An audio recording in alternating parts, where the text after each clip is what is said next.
आइबो घर आगे चले वो दोबारा गे चली आइबो घर आगे चले वो दोबारा गे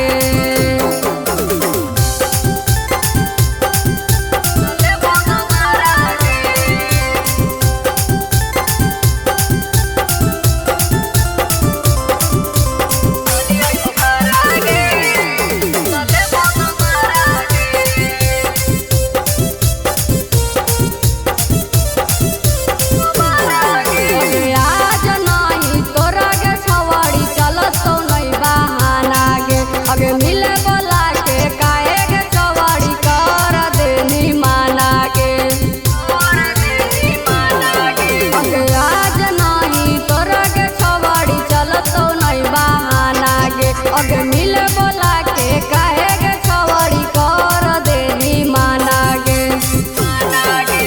गोरा बिछा के कोरा सटइबो चलत नहीं चारा गे गोरा बिछा के कोरा सटइबो चलत नहीं चारा गे चली आइबो घर आगे चले वो दोबारा गे चली आइबो घर